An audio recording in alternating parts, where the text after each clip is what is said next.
मौलाना गुलाम हाफिज server साहब, क्या आपकी छत पर आपने कभी पेट्रोल बम पत्थर रखा है? ये सामान्य बात है क्या?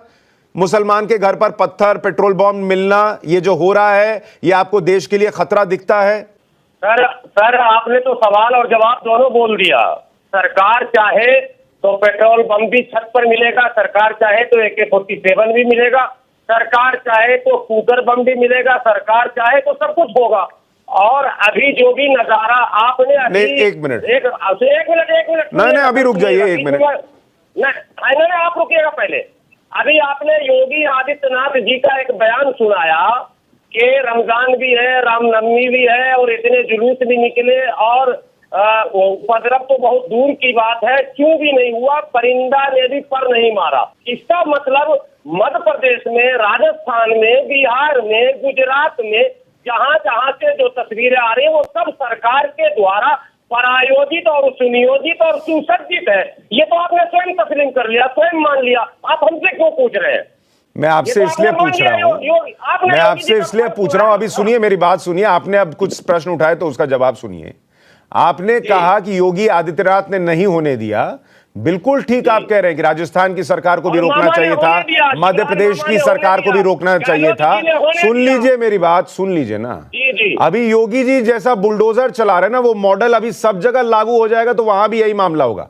यूपी में भी पहले होता था, अब ये बुलडोजर का असर है, जो टाइट किया गया है ना उसका असर है सर। अभी हो जाएगा धीरे धीरे, चिंता मत कीजिए। सरकार ने कैसे रखवाए पत्थर और पेट्रोल बम, ये भी दर्शकों को बताइए। सुशांत जी वो मुझे पता है, आप नहीं बताएं। भारत के हर बुद्धिजीवी मुस्लिम को ये पता है। ये फालतू बातें क्यों बता रहे हो मुझे कि हमारा अंजाम इस देश में क्या होना है। क्या होना है बताइए जरा हमको ना, क्या होना है बताइए जरा। बहुत बुरा होना है। क्या होना है? बुरा होना है। बहुत बुरा में क्या हुआ है आपके साथ आज तक, जरा बताइए जरा। लाउड स्पीकर बहुत बुरा में आपके साथ क्या क्या हुआ है, जरा बताइए। कान में, अरे सर हम कान में रुई भी डालते हैं तो आप कान से रुई निकाल कर और गाली देकर हमें जबरन वो प्रोवोक कर रहे हैं आप। कुछ ज्यादा नहीं हो गया ये? मतलब कुछ भी। और ये प्रोवोक हो रहे हैं आप, ये प्रोवोक हो रहे हैं आप। पत्थर और पेट्रोल बम छत पर रख रहे हैं और आप प्रोवोक हो रहे हैं। एक तो इस देश में रह रहे हैं आप लोगों के साथ दिक्कत। हर्षवर्धन जी देख लिया आपने, आप माफी की बात कर रहे थे, ये लोग यहाँ बैठकर बता रहे हैं कि कैसे सरकार ने छत पर पेट्रोल बम और पत्थर रख दिया। ये बताइए सरकार छत पर पेट्रोल बम और पत्थर कैसे पहुंचाती है? सरकार के द्वारा पहुंचाया जा रहा वीडियो मेरे पास। हाँ दिखाइए, विजुअल दिखाइए ना, विजुअल दिखाइए कैसे बोरे में भरकर ले गए, दिखाइए। आपको आपके पास भी, आप नहीं अरे आप दिखाइए ना, मेरा छोड़िए, आप दिखाइए ना। मेरे पास क्या है आपको वहां बैठे बैठे पता है। आप मेरे पास क्या है आपको वहां बैठे बैठे पता है, आपके पास क्या है वो दिखाइए। दिखाइए विजुअल, झूठ बोलकर जाने नहीं दूंगा। विजुअल दिखाइए, विजुअल दिखाइए, अभी ऑन एयर विजुअल दिखाइए कि पुलिस जो है वो पत्थर रख रही है।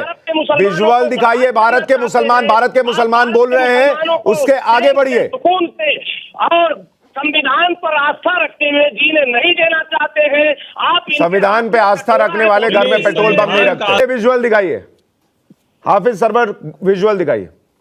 अरे देख चुके हैं सर। अरे वीडियो दिखाइए ना भाई, वीडियो दिखाइए, और नहीं तो माफी मांगिए कि आप झूठ बोल रहे थे। वीडियो दिखाइए, नहीं तो माफी मांगिए कि मैं झूठ बोल रहा था कि पुलिस पत्थर रख रही है। कलेजे पर हाथ रख। अरे भाई शेरो शायरी के कार्यक्रम में नहीं बुलाया है आपको।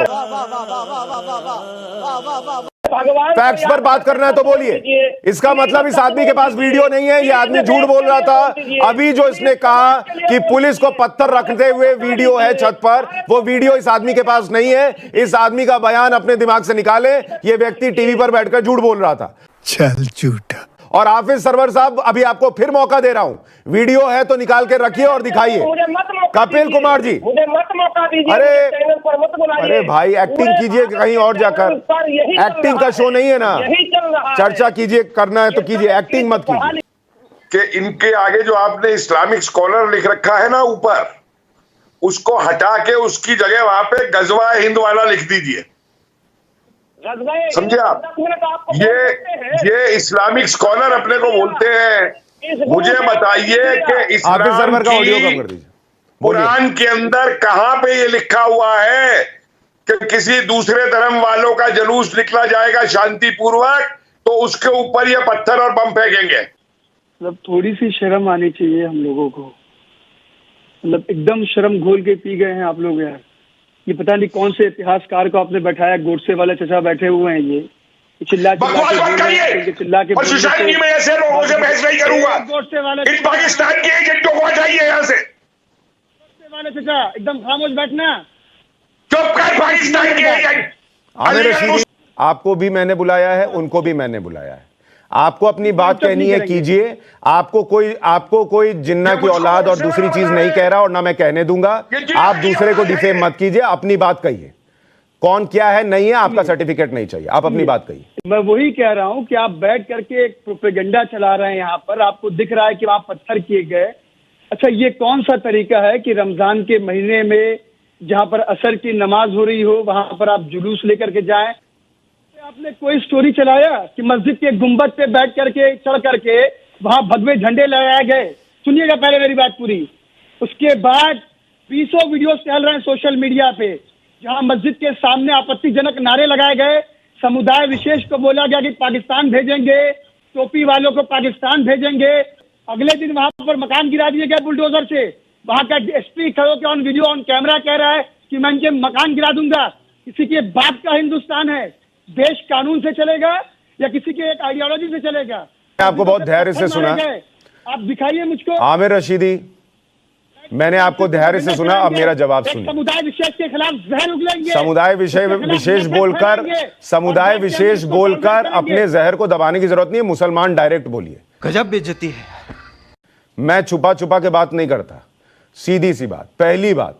दूसरी बात, ये देश अगर किसी के बाप का नहीं है और कानून से चलेगा तो ये उन लोगों पर भी लागू होता है जिन्होंने इस देश को अपने बाप का मान लिया और ये सोच लिया और ये तय कर लिया कि उनके सामने से अगर रामनवमी की यात्रा निकलेगी तो वो पत्थर चला देंगे और बॉम्ब चला देंगे। उनके बाप का भी नहीं है ये देश। पहली बात ध्यान रखिए और याद रखिए। दूसरी बात, मेरी बात सुनिए, आपको आपकी भाषा में समझा रहा हूं। अगर किसी के बाप का नहीं है तो उसके बाप का भी नहीं है जो पत्थर चला रहा था। ये देश उसके बाप का भी नहीं है। इतना विश्वास है मुझे। सुन लीजिए, आपने बोला, मैंने आपको नहीं टोका। मेरी बात सुनिए फिर रिस्पॉन्ड कीजिएगा।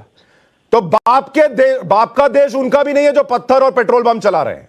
दूसरी बात, अगर देश के कानून पर इतना भरोसा है तो छत पर पत्थर और पेट्रोल बम नहीं रखने थे बॉस। छत पर पेट्रोल बम नहीं रखने थे। रखना आपको था दिल में धैर्य और पुलिस का फोन नंबर कि बॉस ये हुआ। और कल भी मैंने तस्वीर दिखाई है। बोलिएगा तो अभी वीडियो चला दूंगा। आपको जो कहना है आप, मैं जो हूं नहीं हूं वो पब्लिक को पता है। और मैं आपको ये बता दूं कि आप मुसलमान कहलाने के लायक भी नहीं है जो रमजान के वक्त में ऐसी भाषा बोल रहे हैं।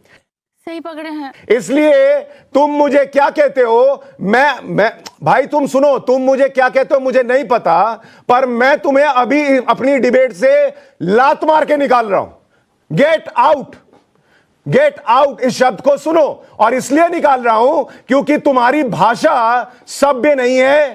तुम रमजान के वक्त में सभ्य भाषा नहीं बोल सकते तो तुम बाकी समय में क्या बोलते होगे ये दुनिया के सामने है।